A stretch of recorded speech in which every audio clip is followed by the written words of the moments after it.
What up, B Squad? It is your boy JB, and I am here today, you guys, with a brand new review for Power Book 3 Raising Kanan Season 3, Episode 7, you guys. The episode titled, Where All Are Guilty. And before we go ahead and jump into this review, if you guys are watching this video or any other video on the channel and you guys aren't subscribed yet, then I'll need you guys to do me a solid favor and stop taking me out on this date and then having me pay for it at the end of it. You guys know the routine. You can do me that favor by liking the video, subscribing to the channel, and turning on your post notifications, you guys. And with that out of the way, without further ado, let's go ahead and discuss this episode of Raising Kanan, shall we? All right, you guys, so we got 3 more episodes until the season finale, and I don't know when Ghost is coming back. They haven't said that. I think the next thing that's coming up is season 3 of, or is it season 4? You guys know I don't watch BMF, but I know BMF is what's up next, and I think Ghost is behind that. I could be wrong, but I'm looking forward to season 4 of Ghost. Now, this episode right here, I'm not gonna go in sequential. You guys know I don't typically go in sequential order, but we're gonna start up with the feds, you guys. Now, you guys remember in last week's episode that one fed, he was talking to Howard and he showed him Marvin's picture.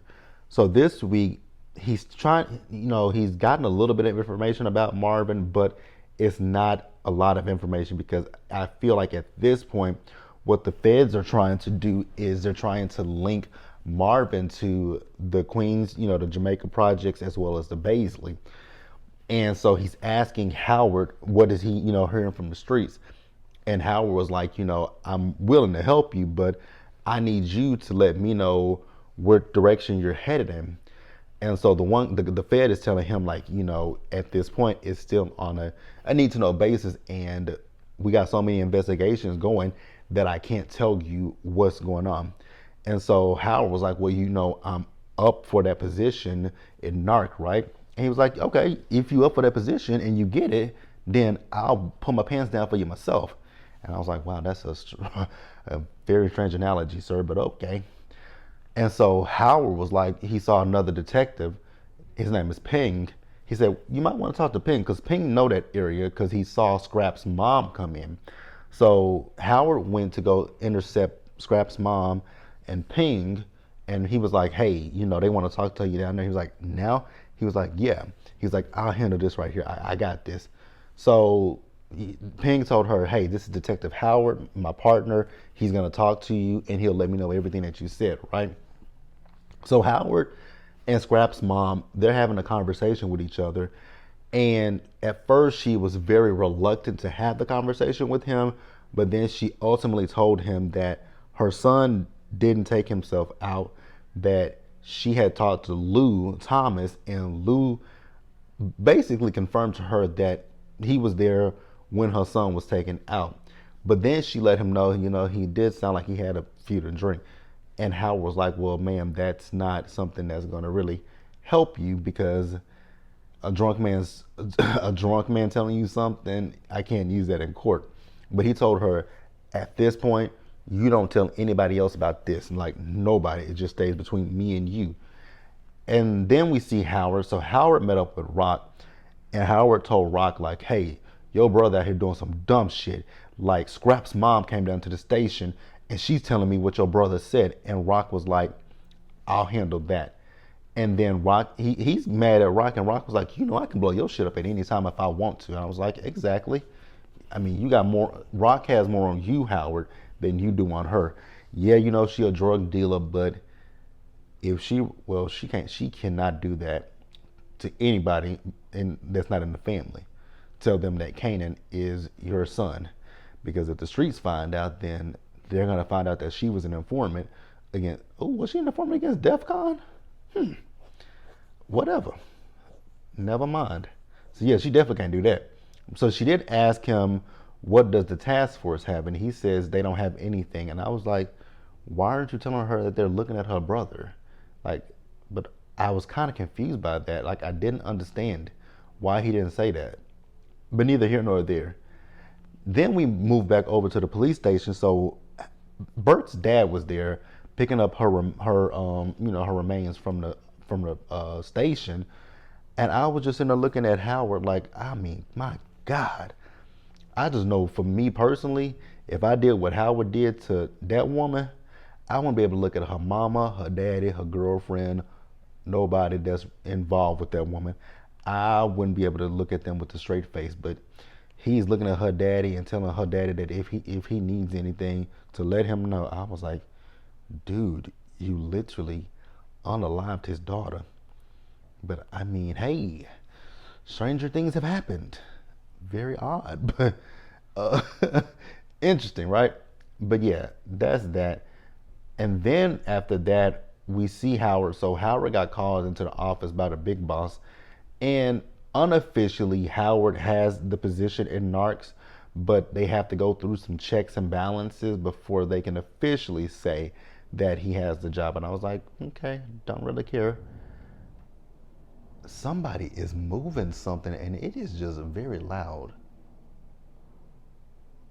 Either somebody's moving something or an airplane just flew over. One of the two, but it's louder than a motherfucker. Um, what up? What we talking about? Oh, so after that, we saw Burke's father, and he met up with Adina. So the picture that he took from the station, he gave it to her, and he's apologetic to her. He is, yeah, that's really what it was. He was apologetic to her, but he wants to know. He still wants to know why. Bert did what she did. She's like, you want me to find out? Much like I told her when it came to Howard, I'm not getting involved with that. And I was like, I heard that. I know that's right. But yeah, that's it. Let me know what you guys think. We'll pause here and move forward. Next up, you guys, let's talk about the girl group. Now Pebble's old raggedy ass, so she got the girls a performance at Garden State Mall, and they're gonna be opening for Shanice. And I had to think, I'm like, this. I have to remember, this is the '90s, so of course, so Shanice was big in the '90s for So yeah, I was like, okay, cool. Now we also saw later in this scene, in the next scene after that, because they were doing a photo shoot. But did you guys catch? Did you guys catch it when she was talking about them performing? They were going to be doing it to a backing track, and she wanted them to send them the track. Somebody's definitely moving something upstairs, but she wants them to send them the backing track. I was like, but it's a lot of artists that probably did that in the '90s and still do it today. Perform to backing tracks. Now we see Juke. You guys remember she's trying to enlist, right?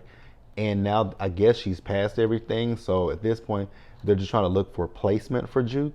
And the recruiter was asking her, "Do you like this? Do you like that? Do you like this?" Oh God, I remember when I was in high school, and I do because we had a little not a career. We had a college prep room where you could go in and use the computers and apply for colleges and all that kind of stuff. You could talk to it, you could talk to people. They would help you try to find scholarships and all that kind of stuff at my school. And I do remember one day I was sitting in that room, and there was a man that came from the army, and he was when I tell y'all, that man was trying to recruit me something serious, because he was like, "Oh, you're in band. Well, we have a band." He was like literally trying to recruit me. He asked me for my address. He's like, "I want to come and meet you and your mom." I was like, and I told him, I'm like, "I'm not enlisting," and I said that like so many times. He's like, "I just want to, just want to meet you and your mom." I said, "No." Like, and I went home to my mom. I was like, "This man is really trying to recruit me." She's like, "Are you interested in it?" I said, "No." I said, "I'm not doing that. Like, I don't want that." I did not want it, because they were like, "Yeah, you could do this. You could travel." That was the thing that he was trying to get me with traveling. I was like, "Sir, I am not at all interested in this. So what you're trying to sell to me, you can go somewhere with it, right?" And I realized, never mind. I was about to say something else, but never mind. So then we see Aisha. Well, we hear Aisha in the bathroom, and Aisha is throwing up again. And I think it finally clicked to me in this episode what she's doing is not. I thought at first I thought it was nerves, but then this episode, it kind of, I think I was like, wait a minute, this ain't nerves. I was like, is she bulimic? Because that's where I came up with. I'm like, she has to be bulimic, because why is she throwing up? But let me know if that's what you guys got from it as well. Um, After that, they went back into the rehearsal room, and Kanan was hollering at Crystal, and so and Crystal eventually left, as well as Kanan and Aisha. Aisha and Kanan left together, and when they left, Aisha followed behind, and Juke stopped and said, "Aisha's with my cousin. Back off." And Crystal was looking at her like, "Girl, fuck you." I was like, "I don't know if that's what you want, Miss Crystal, but hey, go ahead forward, girl." So then we see Kanan and Aisha. They went to go see a movie. They ain't really watching the movie because they too busy making out with each other. And Kanan, kept trying to grope her breast, right? The first time she said stop, he said, "My bad." He said, "I really like you." But then they started back making out, and he did it again, and she was like, "Okay, Kanan, I'm ready to go home." He's like, "Okay, I'm gonna stay here and watch the movie." I was like, "Well, god damn. Girl, run and don't come back." That's gonna be the thing that I'm gonna say to people with Kanan. Run and do not come the fuck back. Now, after that, we see as Jukebox went over to Kanan's crib, right? Well, technically it's Fame's crib, but Kanan kicked Fame out of his own place. And when she walked into the hallway, there was two big, I don't know, I really want to call them big bodyguards, but there were two bodyguards. They're trying to, protecting Kanan's place. They're Ronnie's guys, by the way. And we'll talk about Ronnie in just a little bit too. We will definitely talk about Ronnie in just a minute. Because my God today, my God today, my God today. That man scares the shit out of me. That man is creepy as the fuck. What else? So Kanan was telling Juke, like, "You should have let me know you were coming before you came." I was like, "Excuse you, sir? Excuse you?" And she even said the same thing. So Juke told him,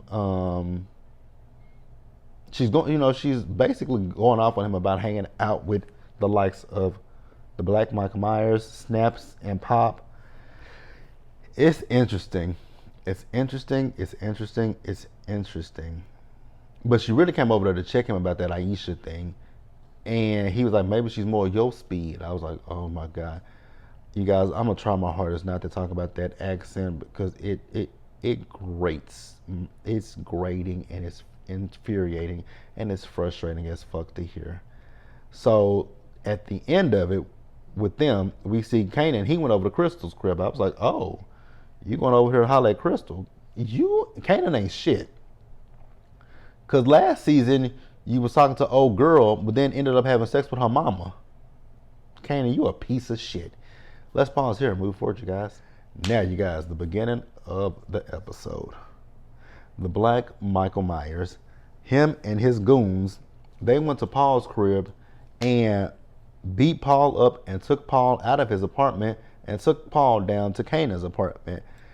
And, Fame came in while they had Paul.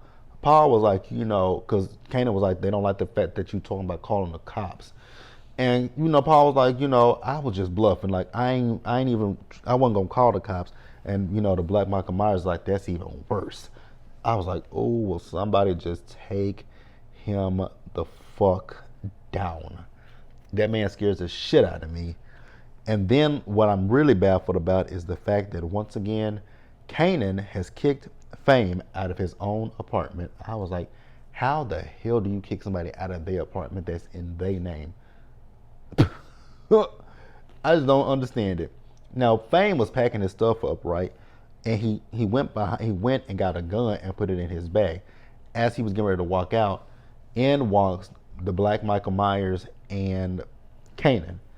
And so the Black Michael Myers is asking him, "Where are you going?" He said, "Back to my mom's place. My mom missed me." He's like, "What the fuck your mom miss about you?" I was like, "Excuse you, bitch?"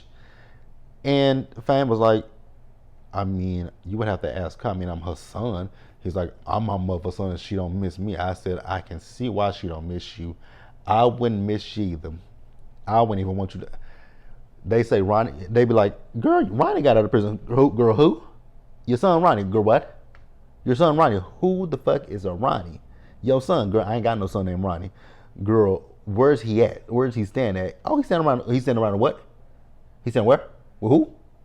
Girl, let me hang up the phone and go get me a gun, a knife, a flamethrower, a bazooka, a Uzi, whatever the hell. Let me get a padlock. Let me get a deadbolt. Let me get everything so that way that motherfucker can't come into this house ever. Because if he do come into this house, he gonna be met with an untimely demise. I can see why your mama don't miss you, baby. I would have the National Guard on call. I would have the Armed Forces on call. I would have the Army, the Navy SEAL. I would have SWAT ready. I'd be like, there is a serial killer that has been released from prison. I don't feel safe around that motherfucker. I need y'all on guard 24/7. If I say cuckoo, you come pop him one good time. I don't care where you pop him. You can pop him in the toe. You can pop him in the kneecap. You can pop him in the shoulder. You can pop him in the abdomen. You can pop him in his pinky toe. You can pop him in the hand. I don't give a fuck. The ear, wherever. Pop that fool. Knock him down. Hit him with a tranquilizer. I don't give a fuck. Like, no. I can see why your mama don't miss you. No, sir. So at this point, she was like, he was like, she probably miss you because you talk so much. And he was like, Kanan, you told him? And on top of that, Paul pissed himself. So they had to get Paul out of that apartment. I was like, Fame, baby, I think you about to piss yourself too. Fame, go home to your mama. Go home to your mama. He finally did. He finally went home to his mama. He told his mama she was right. I was like, thank God. I don't think that Fame was going to last that much longer, but thank God he went home. I don't care. I just want him to go home. And he told her he's done some stupid shit that he can't undo. You damn right about that one. So then we see another creepy scene. Juliana, or is it no, Liliana was from Force, right? So it's Juliana. Baby, Juliana and the Black Michael Myers are at Unique's place, and she is making out with him because he ain't making out with her. He's just sitting there. You guys, if you guys ever watched Halloween 5, the Curse of Michael Myers, there's a particular scene where Michael picked up this girl, Tina, and he had this mask on his face, right? And she got in the car, and it's the mask that she had bought for her boyfriend, but her boyfriend had been taken out by Michael long ago. So she's like, you're wearing the mask. And she went over and kissed Michael, and he just sat there like this. And then he looked over at her, and she was like, this is creepy. I was like, exactly, Tina. This is creepy. This is creepy as hell. She's making out with him. Then Pernessa came in, and Juliana was like, people shouldn't be seeing us together. I was like, girl, that's the least of your worries. People seeing y'all together? Oh, I really wish they would stop whatever they do. Like, my God, it is so loud. And whatever they're moving is, they're dragging it. Like, what the fuck? You're just dragging it. I'm pretty sure y'all can't hear it. I hope y'all can't hear it. Somebody is like, it is dragging.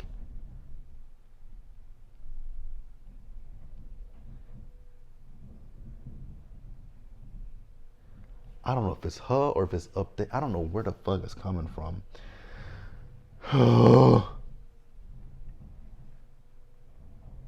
And I lost my train of thought. You guys. I don't even know what the fuck I was talking about. I literally forgot what the hell I was talking about. Oh, so she's talking about they can't see them.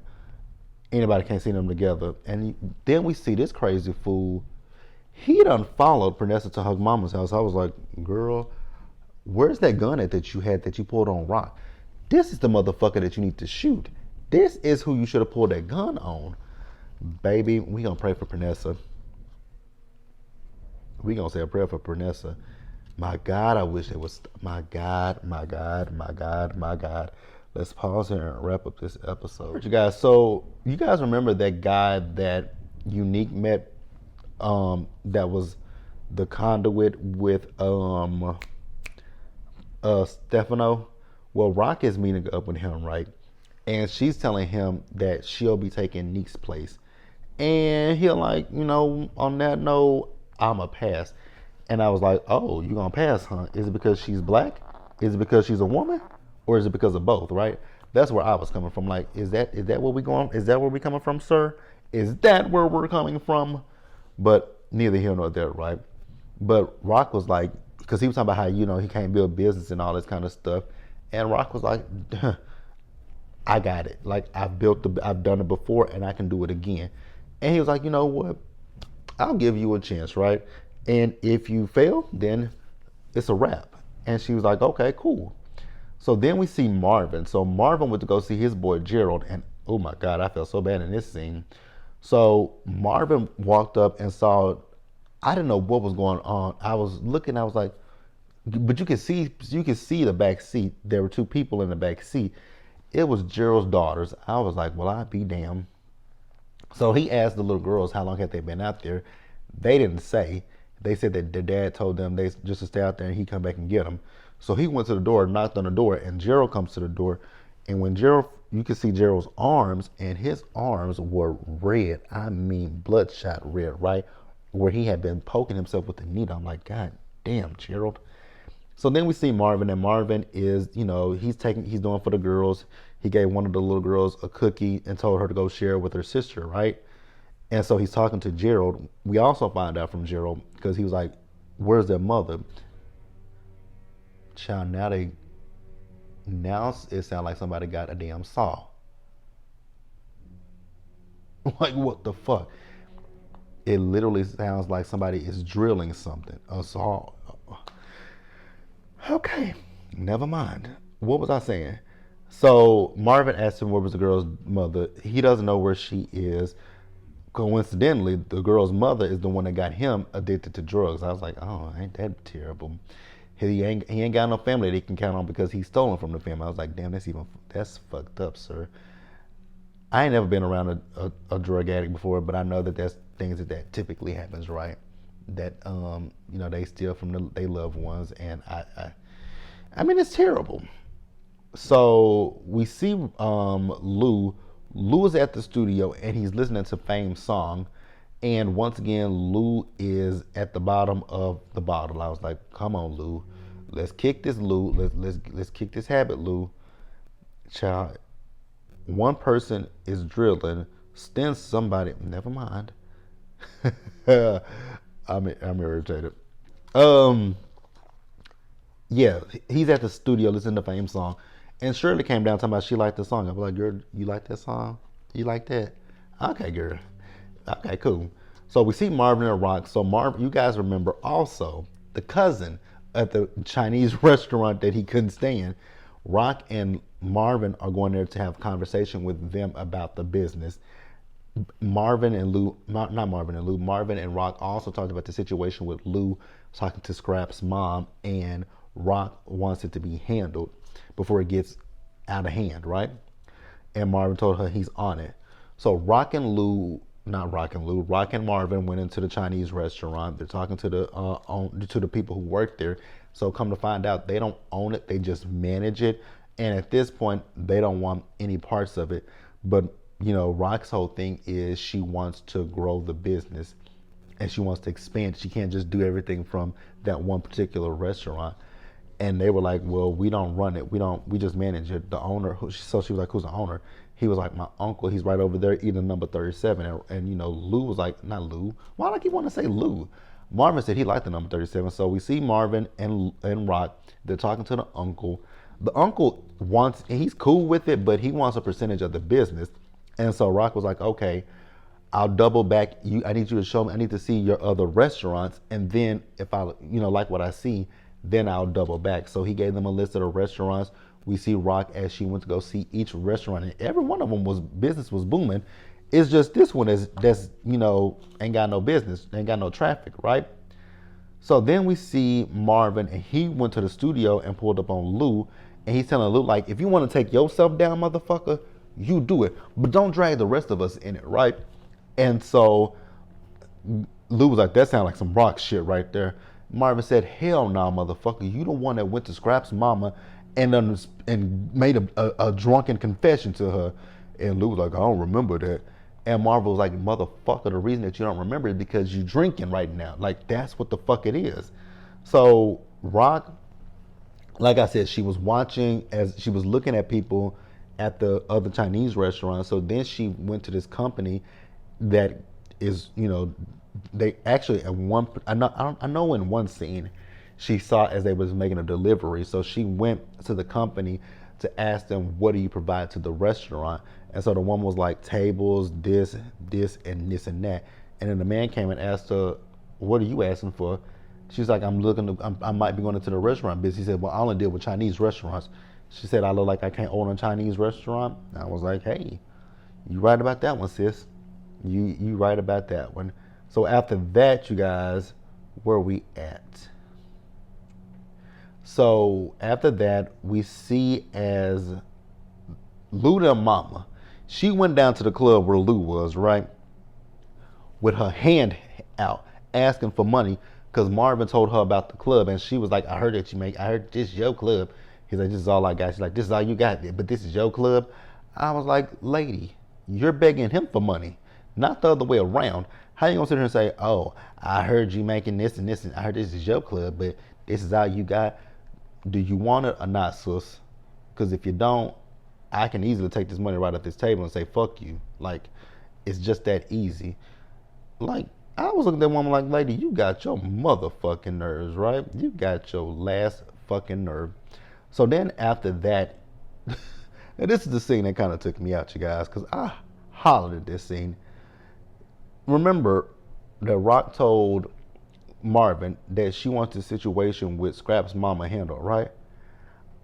I didn't think that Marvin was going to have Lou do it, and the fact that Lou is still at the bottom of a bottle, because even in this scene they pulled up to the house and he once again talking about the fact that he don't remember doing this. I was like, because you were drunk, you dumbass. So Marvin handed Lou the gun. I was like, Marvin, that was not smart whatsoever. So Lou went up to the door and rang the doorbell or knocked on the door, did whatever the hell he did, right? The woman came to the door and they went in. Once again, like I just said, Lou is what? Lou is drunk. And I was like, this just don't seem right to me, right? This just don't seem at all right to me. But I was like, okay, I'm gonna let it slide. Not really, but I'm gonna let it slide, because this just seems stupid to me. So Lou done went in this woman's home, and I think sis knew the jig. I think sis knew like shit. I'm fucked like Chuck, right? So Lou, boom, the woman, and she fell back into the coffee table and broke it, and her wig came off. I was like, nah, y'all dead ass wrong for y'all know y'all wrong for that. Her wig came off. Why did sis's wig have to come off? I mean, it was right to the forehead. And so then Lou left the apartment, left the home. I was like, wait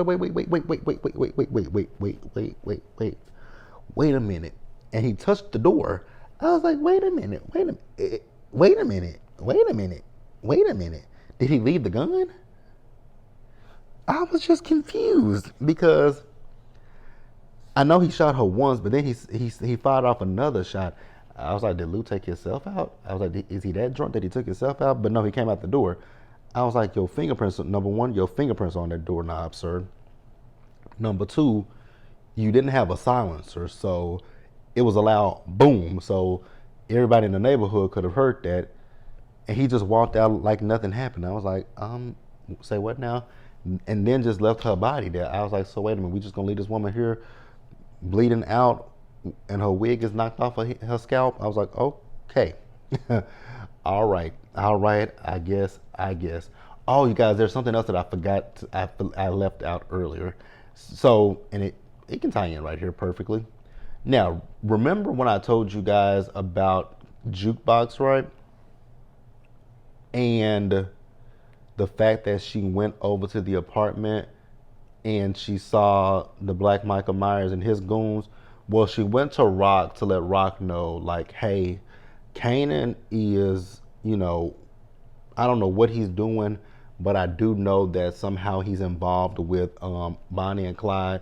She like snapping pops, and she was like, yeah. And Fame moved out, and Rock was like, why did Fame move out? And Jukebox was like, I don't know, but that's really all she had. But that's the episode, you guys. Let me know what you guys thought about it in the comment section below. Subscribe to the channel, turn your post notifications on, and share the video, you guys. And until next time, stay safe out there. Take care of yourselves. Wash your hands, you guys. Be blessed, and I'll see you guys in the next one. Bye, guys.